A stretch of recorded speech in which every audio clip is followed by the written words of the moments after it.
नहमदुहु व नुसल्ली व नुसल्लिमु अला रसूलिहिल करीम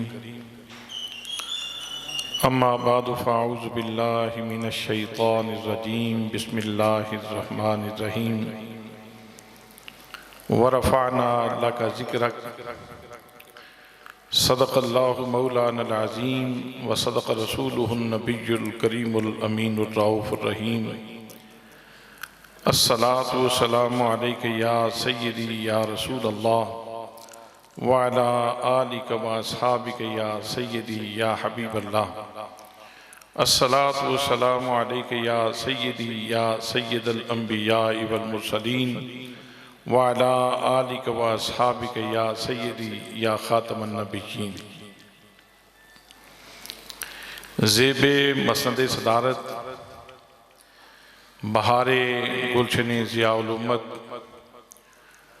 नूर दीदाए हज़रत दीवान करीम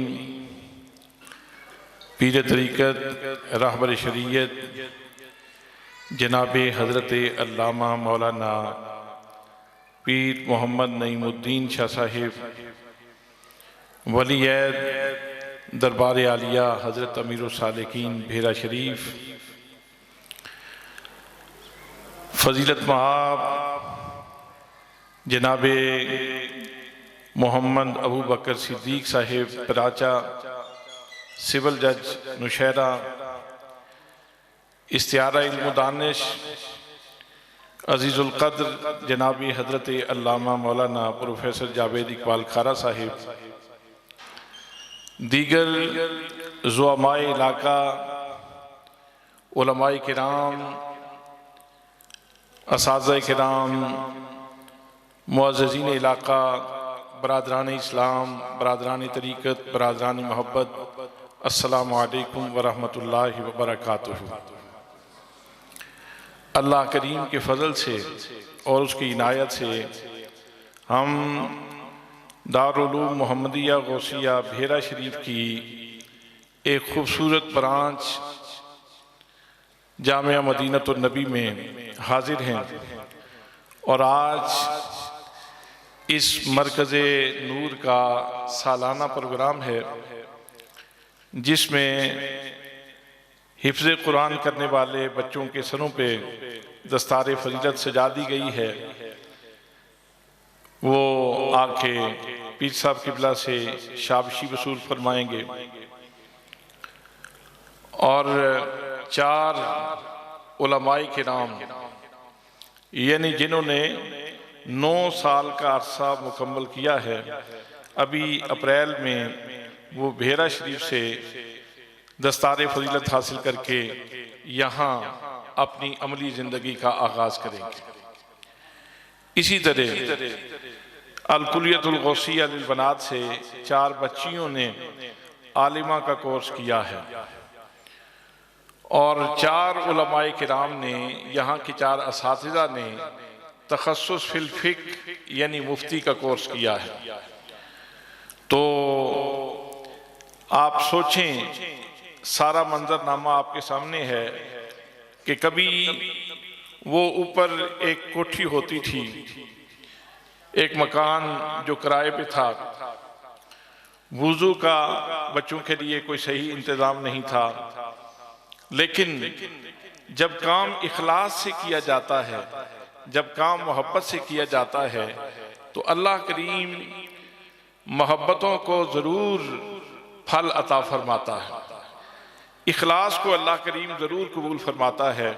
और आज अल्लाह के फ़ज़ल से ये मस्जिद आप देख रहे हैं, ये इदारा आप देख रहे हैं, यहाँ रौनक आपको नज़र आ रही है, यहाँ हर तरफ एक खूबसूरती नज़र आ रही है और यहाँ कितने बच्चे हैं जो इस वक्त मसरूफ़ इस्तिफ़ादा है। मेरी दुआ है कि अल्लाह करीम इस मरकज़ शऊर को, इस मरकज़ इल्म को, इस मादन खैर को सुबह क़यामत तक इसी तरह फला फूला रखे।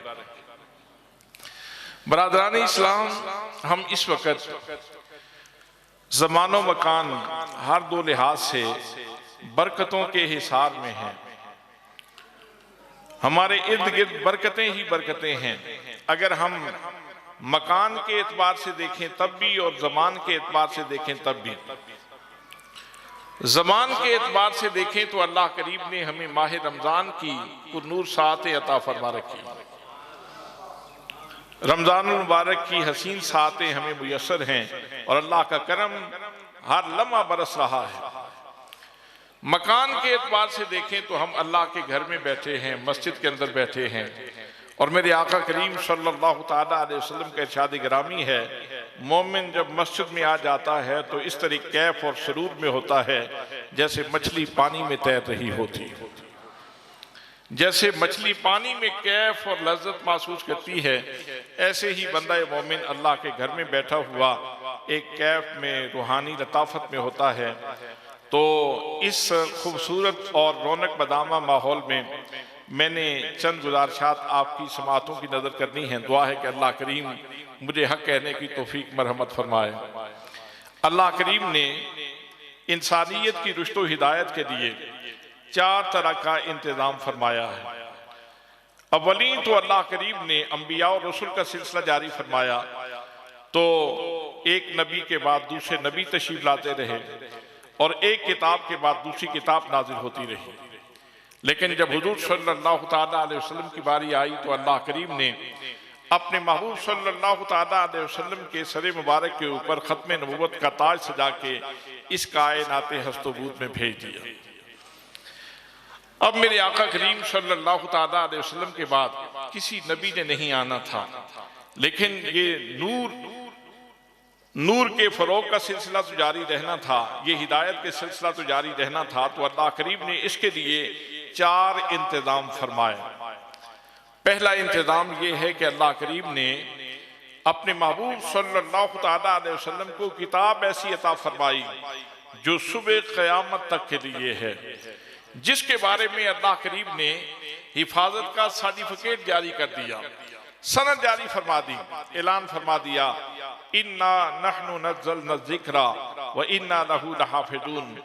हम ही ने इस कुरान मुक़द्दस को उतारा है और हम खुद ही इसकी हिफाजत करने वाले हैं। अब ये अल्लाह करीम की अपनी कुदरत है, ये उसका अपना नज़्म है कि वो अपने इस पाक कलाम को कैसे महफूज रखता है, कैसे इसकी हिफाजत फरमाता है। तो पहला इंतजाम रब्बुल इज़्ज़त ने ये फरमाया कि कुरान की हिफाजत का जिम्मा खुद दे दिया। दूसरी जो सूरत अल्लाह करीम ने जारी फरमाई, जो दूसरा इंतजाम फरमाया वो ये है कि नबी मुकर्रम सल्लल्लाहु ताला अलैहि वसल्लम की सारी सीरत मुबारका को अल्लाह करीम ने महफूज करने का इंतजाम फरमा दिया। कुरान मुकद्दस में रब्बुल इज़्ज़त का इरशाद गिरामी है, लक़द कान लकुम फी रसूलिल्लाहि उस्वतुन हसना। ए लोगो सुनो मेरे रसूल सल्लल्लाहु ताला अलैहि वसल्लम की ज़ात अक़दस में और इनकी पूरी जिंदगी में तुम्हारे लिए हुस्न का बेहतरीन सामान मौजूद है। मेरा नबी तुम्हारे लिए खूबसूरत नमूना है। अब नबी मुकद्दम सल्लल्लाहु ताला अलैहि वसल्लम आप हमारे लिए खूबसूरत नमूना तभी हो सकते हैं जब आपकी सुबह भी महफूज हो और शाम भी, जब आपकी खलवत भी महफूज हो और जलवत भी, जब आपका उसर भी महफूज हो और युसर भी, जब आपका नशेब भी महफूज हो और फराज भी, जब आप सल्लल्लाहु ताला अलैहि वसल्लम की जिंदगी के शब और रोज महफूज होंगे तो तभी हम हुजूर सल्लल्लाहु ताला अलैहि वसल्लम के इस चश्मा साफी से मुस्तफीद हो सकते हैं। तो अल्लाह करीम ने कुरान के साथ सीरत रसूल सल्लल्लाहु ताला अलैहि वसल्लम को भी जोड़ दिया और जब तक ये दुनिया बाकी है मेरे आका करीम सल्लल्लाहु ताला अलैहि वसल्लम के नुकूशे सीरत भी बाकी रहेंगे और जब तक नुकूशे सीरत बाकी रहेंगे लोग इन नूर के चरागों से मुस्तफीद होते रहेंगे। हजरात, ये दूसरा इंतजाम है। और तीसरा इंतजाम रब्बुल इज़्ज़त ने ये फरमाया कि दीगर अंबियाए किराम भी जिंदा हैं, हयात जावेदानी के साथ जिंदा हैं और इसके ऊपर बहुत बड़ी शहादत कायम हो चुकी है कि अल्लाह करीम ने मेराज की रात 1,24,000 अंबियाए किराम को बैतुल मक़दस में जमा किया और रसूल अकरम सल्लल्लाहु ताला अलैहि वसल्लम के पीछे खड़ा कर दिया। और ये ऐसी अमली शहादत थी हयातुन नबी के ऊपर, नबियों की जिंदगी के ऊपर कि जिसका कोई इनकार नहीं कर सकता। हजरात मोहतरम, दुनिया की अदालतों में जहां भी जाएं, उसूल शहादत ये है कि 2 बंदे गवाही दे दें, 3 बंदे गवाही दे दें। इस्लाम में तो ये है कि आम हालात में 2 बंदों की गवाही काफी होती है और खास हालात में 4 बंदों की गवाही काफी। ये नबियों की हयात के ऊपर अल्लाह करीम ने कितनी बड़ी गवाही कायम फरमाई कि 1,24,000 ये कमोबेश अंबियाए किराम इस बात पे गवाह है। जनाब आदम जिंदा हैं, बाकी तमाम अंबियाए किराम उस मौके के गवाह हैं। जनाब हजरत नूह अलैहिस्सलाम जिंदा हैं, बाकी तमाम अंबियाए किराम इस मौके के गवाह हैं। जनाब हजरत इब्राहीम अलैहिस्सलाम जिंदा हैं, बाकी तमाम अंबियाए किराम इस मौके के ऊपर गवाह हैं और खुद आमिना का लाल गवाह है। वह हजरात मोहतरम हैं तो सारे नबी जिंदा और सबको अल्लाह करीम ने तसर्रुफ की ताकत भी अता फरमा रखी है। लेकिन इस हवाले से जब हम हुजूर नबी करीम सल्लल्लाहु तआला अलैहि वसल्लम की जाते गिरामी को देखते हैं तो आका करीम सल्लल्लाहु तआला अलैहि वसल्लम को अल्लाह करीम ने सबसे ज्यादा कुव्वत मुतसर्रिफा अता फरमा रखी है।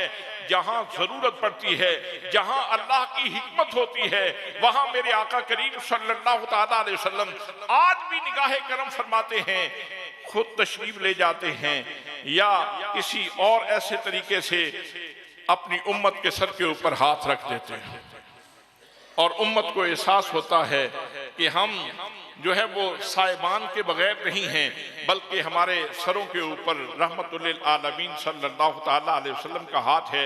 इसके ऊपर कितने शवाहिद मौजूद हैं। इमाम बौसीरी रहमतुल्लाह तआला अलैह बीमार होते हैं, सोचा जिंदगी का चिराग तो बुझने जा रहा है, क्यों ना कोई ऐसा काम कर लिया जाए कि आका करीम सल्लल्लाहु तआला अलैहि वसल्लम की सना कर लूं। लिखने बैठ गए, कसीदा बुर्दा शरीफ लिखा, अमिन तज़क्कुर जीरानिम बेदी सलामी मदद तदमान जरामी मुकलतिम बेदमी। मोहब्बत में डूब के, चाहत में डूब के, ज़ौक़ में डूब के ये कलेमात लिखे। इधर कसीदा कंप्लीट होता है, उधर आमिना के लाल तशरीफ ले आते हैं, ख्वाब में ज़ियारत बख्शते हैं और हजरत इमाम बौसीरी के मफलूज जिस्म के ऊपर हाथ फेरते हैं। हजरत इमाम बौसीरी का जिस्म बिल्कुल तरोताज़ा हो जाता है। हुजूर सल्लल्लाहु तआला अलैहि वसल्लम इरशाद फरमाते हैं, बौसीरी जरा कसीदा तो सुनाओ। अर्ज की मेरे करीम मैंने तो बहुत सारे कसीदे लिखे, कौन सा कसीदा अर्ज करूं? तो आपने फरमाया जिसका मक्ता है, जिसका मतला है अमिन तज़क्कुर जीरानिम बेदी सलामी मदद तदमान जरामी मुखलतिम बेदमी। अब सुनाने लगे। हजरत इमाम बौसीरी हुजूर सल्लल्लाहु तआला अलैहि वसल्लम की नात सुना रहे हैं, नात सुना रहे हैं और फिर बाद अशार ऐसे भी उन्होंने बयान किए कि जब हुजूर सल्लल्लाहु तआला अलैहि वसल्लम ने सुने तो मेरे आका करीम सल्लल्लाहु तआला अलैहि वसल्लम सुनकर तमायुल फरमाने लगे। तमायुल फरमाना इसका मतलब क्या है? जैसे आप ज़ौक़ में आ जाते हैं और ज़ौक़ में आके झूमना शुरू कर देते हैं। इसका मतलब यह है कि नात सुन के झूमना ये सुन्नत है। नात सुन के झूमना ये सुन्नत रसूल है। झूमा करो, प्यार से सुना करो, मोहब्बत से सुना करो, मेरे आका की उल्फत में डूब कर सुना करो। हजरात मोहतरम मेरे आका तमायुल फरमाते हैं और जब कसीदा मुकम्मल होता है तो इमाम बौसीरी को चादर अता फरमाते हैं इनाम के तौर पे। इससे ये भी पता चलता है कि जो हुजूर सल्लल्लाहु तआला अलैहि वसल्लम की सिफत और सना के सिलसिले करता है, अल्लाह करीम की बारगाह से उसको इनामात से भी नवाजा जाता है। रसूल अकरम सल्लल्लाहु तआला अलैहि वसल्लम की तरफ से उसके ऊपर करम की बारिश भी होती है। हजरात मोहतरम तीसरा इंतजाम ये था कि हुजूर सल्लल्लाहु तआला अलैहि वसल्लम को अल्लाह करीम ने बाद अज़ विसाल भी ऐसी कुव्वत मुतसर्रिफा अता फरमा रखी है कि हुजूर मुतवज्जे होते हैं, आप करम फरमाते हैं और कितने लोगों की बिगड़ी बन जाती है और यकीन पुख्ता होता है, ईमान मजबूत होते हैं और इस तरह ये खैर के सिलसिले आगे चलते रहते हैं। और चौथा इंतज़ाम जो अल्लाह करीम ने फरमाया इस नूर की फैज़ रसानी का, इसकी तरसील का, वो इंतज़ाम ये है कि बाकी नबियों के बाद तो नबी आते थे, अब मेरे आका के बाद किसी नबी ने नहीं आना था। तो अल्लाह करीम ने ऐसे अफराद कार पैदा फरमाए, ऐसे रिजाले कार पैदा फरमाए जिनको अल्लाह करीब ने मुकलमू सलाहियतों से नवाजा। किसी के अंदर फुकाहत की सलाहियत मौजूद है, किसी को अल्लाह करीब ने बला का हाफजा अता फरमाया, किसी को अल्लाह करीब ने दकीका रसी की सलाहियत अता फरमाई जो बाल की खाल उतारते हैं। और हुजूर सल्लल्लाहु अलैहि वसल्लम से मुस्तफीद होने वाली हस्तियों में ऐसे ऐसे लोग मौजूद हैं जो ये ऐलान करते हैं, लो तकल्लमतु अलल फातिहाते लहमलतु सबईन बईरा। मैं अपनी सलाहियत तुम्हें क्या बताऊं कि अल्लाह ने मेरे अंदर कितनी सलाहियत रखी है।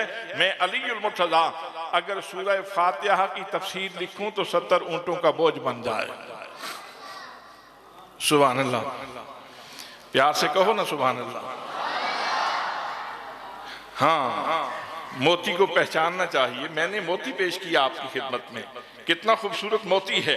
हुजूर मौला कायनात, सीने में कितना नूर है, कितनी रोशनी है। और ये कहां से आया? ये मुस्तफ़ा करीम सल्लल्लाहु ताला अलैहि वसल्लम की बारगाह से। ये सिराज मुनीर का फैद है, ये हुजूर सल्लल्लाहु ताला अलैहि वसल्लम का फैद है कि हजरत अली फरमाते हैं सिर्फ सूरह फातिहा जो 7 आयतों पर मुश्तमिल है, अगर उसकी तफसीर लिखूं तो 70 ऊंटों का बोझ बन जाए। सुभान अल्लाह। और हजरत अब्दुल्ला इब्ने अब्बास हिब्रुल उम्मा तर्जमानुल कुरान जो अभी माँ के पेट में थे, तो सरकार दो आलम सल्लल्लाहु ताला अलैहि वसल्लम ने अपनी चच्ची उम्मे फजल से फरमाया था, चच्ची उम्मे फजल तुम्हें मुबारक हो, तुम्हारे पेट में दुनिया का बहुत बड़ा आलिम मौजूद है। और वो अब्दुल्ला इब्ने अब्बास जो बाद में फिर मुफस्सिरे अव्वल बने और जिन्होंने बाकायदा तफसीर के सिलसिले में कलम उठाया। हजरात मोहतरम आप इरशाद फरमाते हैं, लौ दाइकाल बईरिन लवजदतहु फिल कुरान।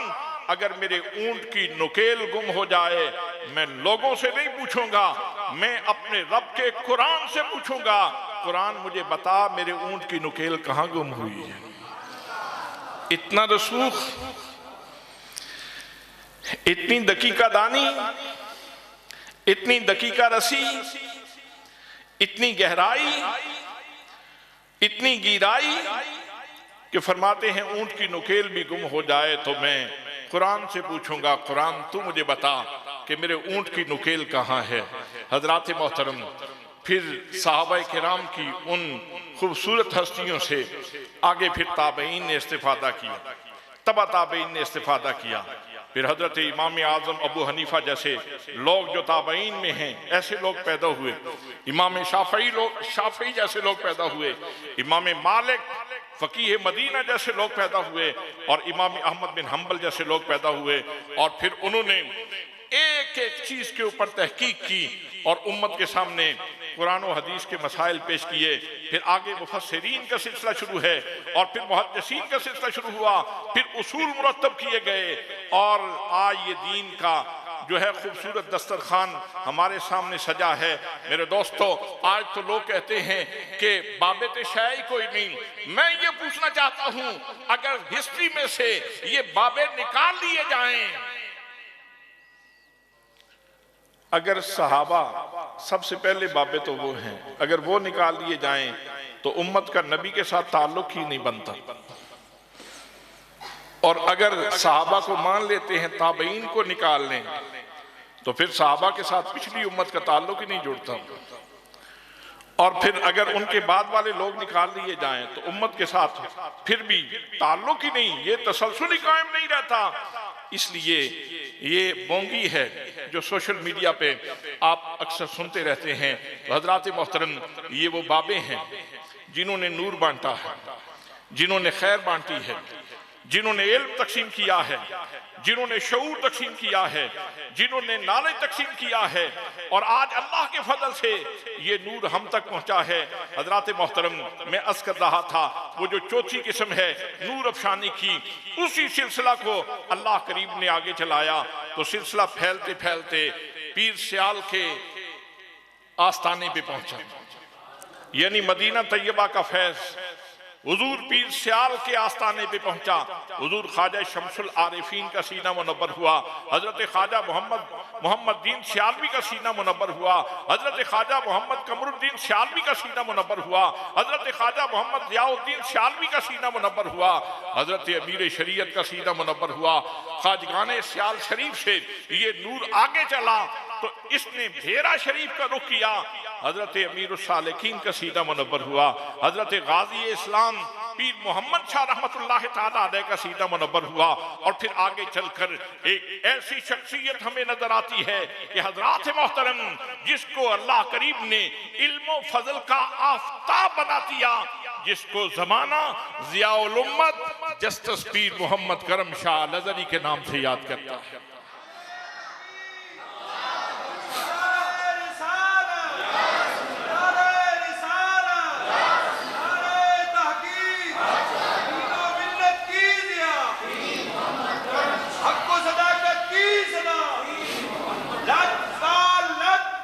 पीर सियाल, पीर सियाल। बरादरान इस्लाम, ये जो 4 सूरतें मैंने आपकी खिदमत में अर्ज की कि अल्लाह ने हिदायत 4 तरीकों से जारी फरमाया। कुरान की हिफाजत, कुरान का नूर मौजूद है।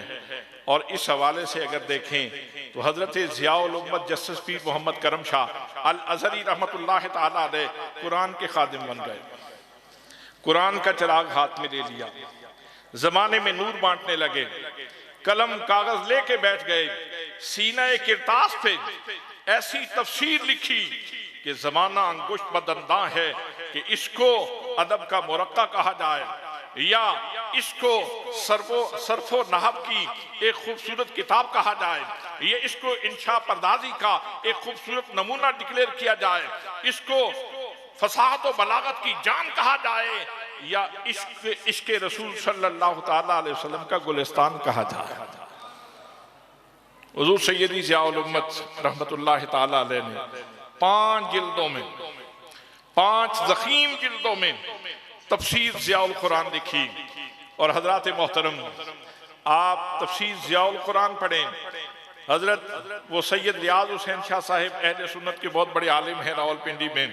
वो कहते हैं मैं किसी दौर में जेल में था तो मेरे साथ एक और कैदी था, मैं तफसीर ज़ियाउल कुरान का मुताला करता था, तो मुझे कहने लगा कि कभी मुझे भी ये तफसीर दें पढ़ने के लिए। कुछ दिनों के लिए मैंने उसको तफसीर ज़ियाउल कुरान दी, तो बाद में जब वो मुझे वापस करने के लिए आए तो मैंने कहा कोई तबसरा, इसके ऊपर कोई गुफ्तगू। तो वो कहने लगा हजरत ऐसे लगता है जैसे इस किताब को लिखने वाला गुलिस्तान में जाता है, मुख्तलिफ फूलों की खुशबू वो अपने कलम के अंदर भरता है और फिर खुदा और रसूल का नाम लिखता है।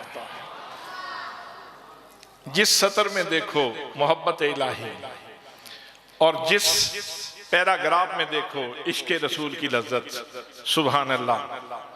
हजरात, मैंने अर्ज किया कि मेरे आका करीम सल्लल्लाहु ताला अलैहि वसल्लम की सीरत इतनी नुमायां है, उसके नकूश इतने नुमायां हैं कि आज भी मेरे आका करीम सल्लल्लाहु ताला अलैहि वसल्लम की सीरत मुबारका नूर बांट रही है। हजरात, इस हवाले से देखें तो हजरत ज़ियाउल उम्मत जस्टिस पीर मोहम्मद करम शाह अल अज़हरी रहमतुल्लाह ताला अलैह कलम किरतास लेके बैठ गए और इस खिदमत पे लग गए कि मैं हुजूर की सीरत के नकूश जरा लोगों के सामने वाज़े करके लिखूं। सुभान अल्लाह। ए बरूई साहब एक बहुत बड़े वकील हुए हैं, वो जहाज में इस्लामाबाद से लाहौर से कराची या कराची से लाहौर आपके साथ सफर कर रहे थे। तो ए बरूई साहब कहने लगे कि पीर साहब, सीरत की किताबें तो मैंने बहुत सारी देखी हैं, मालूमात मिलती हैं, लेकिन साहिब सीरत की ज़ात गिरामी से जो उनस का ताल्लुक है, जो मोहब्बत का ताल्लुक है, वो मजबूत नहीं होता। इस वक्त ज़रूरत है कि उम्मत को एक ऐसी किताब दी जाए जिसके अंदर मालूमात का खजाना भी हो और साहिब सीरत से उम्मत का ताल्लुक भी मजबूत हो जाए। इनके सीनों में सरकार दो आलम सल्लल्लाहु ताला अलैहि वसल्लम की मोहब्बत जागती हो जाए। हुजूर सैयदी ज़ियाउल उम्मत फरमाते हैं, मैंने उसी दिन से ये इरादा कर लिया था कि ये फकीर ऐसी किताब लिखेगा कि जिसके अंदर मालूमात का खजाना भी होगा और साथ ही साथ मोहब्बत रसूल का तराना भी होगा। आज अल्लाह के फजल से इस हवाले से 7 जिल्दों में, 7 मबसूत जिल्दों में सीरत ज़ियाउल नबी आप लोगों के सामने है। हजरात मोहतरम, जिन लोगों ने पढ़ी है वो जानते हैं, अगर पहली जिल्द को देखें तो ऐसे लगता है कि हजरत ज़ियाउल उम्मत रहमतुल्लाह ताला अलैह ने उस दौर की सारी तहजीबों का बिल इस्तियाब मुताला किया है। आप लिखते हैं अरब की सूरत हाल क्या थी, यूनान की सूरत हाल क्या थी, ईरान की सूरत हाल क्या थी, मिस्र की सूरत हाल क्या थी, चीन की सूरत हाल क्या थी, यूनान की सूरत हाल क्या थी। जितनी मुतमद्दन तहजीबें हैं उनके ऊपर गुफ्तगू करने के बाद फिर आप लिखते हैं, जमाने को बताते हैं कि लोगों देखो जमाने में अंधेरा कितना था और मेरे नबी के आने से दुनिया में रोशनी कैसे हो गई। फिर अगर 5वीं जिल्द किसी बंदे के दिल में ख्वाहिश हो कि मुझे मेरे आका की जियारत हो जाए, सुभान अल्लाह, मैं फिर कहना चाहता हूं, ये जुमला फिर कहना चाहता हूं, अगर किसी दोस्त के जहन में ये पाकीज़ा ख्वाहिश हो कि मुझे नबी करीम सल्लल्लाहु ताला अलैहि वसल्लम की जियारत हो जाए, वो बावजू होकर एहतमाम से, अकीदत से सीरत ज़ियाउल नबी की 5वीं जिल्द का मुताला करे, अल्लाह करीम उसके बख्त खोल देगा, अल्लाह करीम उसके बख्त खोल देगा। और हजरात, जो आखिरी 2 जिल्दें हैं, आप जानते हैं दुश्मन तरह तरह की बातें करता है, कभी कुरान पाक के ऊपर हमला, कभी सीरत रसूल के ऊपर हमला। और अल्लामा इकबाल ने शैतान की मजलिस शूरा का जो एजेंडा है वो बयान करते हुए कहा था कि ये फाका कश जो मौत से डरता नहीं जरा, रूह मोहम्मदी इसके बदन से निकाल दो। उम्मत मुस्लिमा को मारने का सिर्फ एक ही नुस्खा है कि इनसे मोहब्बत रसूल छीन ली जाए। और मोहब्बत रसूल इनको कैसे मिलती है? इनको कुरान से मिलती है। जब वद्दुहा पढ़ते हैं और अल्लाह फरमाता है मुझे मेरे महबूब के रुखे रोशन की कसम, वल्लैलि इज़ा सजा, मुझे महबूब की जुल्फ़े पेचा की कसम।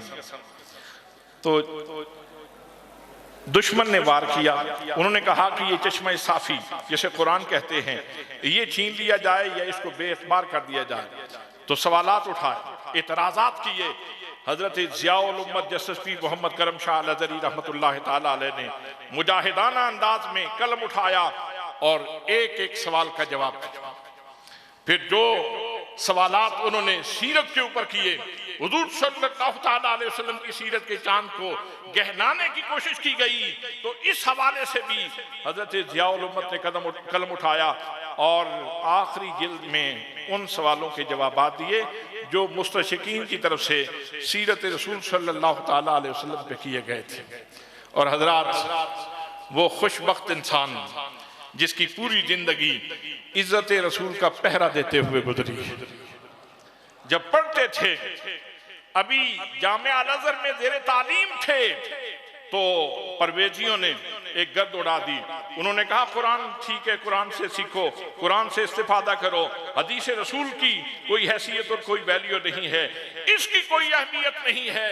तो वो अल्लाह का बंदा, वो मुजाहिदे खत्मे नबुव्वत, मुजाहिदे अज़मत रिसालत मैदान में आए और आपने किताब लिखी, हुज्जियत हदीस के उन्वान पे, कमाल की किताब है। और इस वक्त वो बहुत सारी यूनिवर्सिटियों के सिलेबस में शामिल है। हजरात, चौथा तरीका, तीसरे तरीके के ऊपर भी बाज़ शवाहिद मौजूद हैं, लेकिन मैं चौथे तरीके के ऊपर आता हूँ। हुजूर सैयदी ज़ियाउल उम्मत रहमतुल्लाह ताला अलैह को अल्लाह ने ये शरफ अता फरमाया कि आपने दारुल उलूम मोहम्मदिया गौसिया का आगाज किया। मकसद क्या था? कोई भी बंदा कोई प्रोजेक्ट शुरू करता है तो पीछे कोई मकसदियत कार फरमा होती है। तो आपको मिस्र भेजते हुए वालिद गिरामी ने इरशाद फरमाया था कि मेरे बेटे मोहम्मद करम शाह जी, जब आप पढ़ के आओगे तो मैं तुम्हें एक गाड़ी लेके दूंगा, मैं तुम्हें उसके ऊपर लाउड स्पीकर लगा के दूंगा, फिर तुमने गली गली मेरे नबी की अजमत का होका देना है। आप फरमाते हैं वालिद ग्रामी का ये इरशाद मेरे ज़हन की तख्ती के ऊपर नक्श था। जब तक मैं पढ़ता रहा मेरे ज़हन की सतह के ऊपर ये बार बार नमूदार होता रहा और मुझे वो बात याद करवाता रहा। फिर जब मैं भेला शरीफ में पढ़ के वापस आया, मैंने सोचा एक गाड़ी कब तक चलेगी, एक लाउड स्पीकर कब तक चलेगा, एक मोहम्मद करम शाह की उम्र कितनी होगी, क्यों ना ऐसा काम किया जाए कि एक गाड़ी नहीं कई गाड़ियां चलें, एक लाउड स्पीकर नहीं कई लाउड स्पीकर ऑन हों, और एक मोहम्मद करम शाह नहीं हजारों करम शाह मौजूद हों, और फजा मेरे आका करीम सल्लल्लाहु ताला अलैहि वसल्लम की अजमत के तरानों से गूंज जाए। हजरात, उस अल्लाह के बंदे ने 5 लोगों से कदम उठाया, सिलसिला शुरू किया। आज अल्लाह के फजल से उस बंदे के इखलास को अल्लाह ने बरकत दी, इखलास को कबूल फरमाया, लिल्लाहियत को कबूल फरमाया। और आज कुतबे शमाली से लेकर कुतबे जनूबी तक और शर्क से लेकर गरब तक जहां तक सूरज की रोशनी पहुंचती है वहां तक ज़ियाउल उम्मत के सीने का नूर पहुंचता है। ये वादी सून में ये कैसा चश्मा नूर है। आज इस वक्त पूरी वादी इसकी रौनक से मुस्तफीद हो रही है, इसके इल्म से मुस्तफीद हो रही है। तो मैं इन्हीं कलिमात के ऊपर अपनी गुफ्तगू का इख्तिताम करता हूँ। दुआ है कि अल्लाह करीम हमें इस इनकलाबी फ़िक्र के साथ हमेशा वाबस्ता रहने की और इखलास से काम करने की तौफीक नसीब फरमाए। वमा अलैया इल्लल बलागुल मुबीन।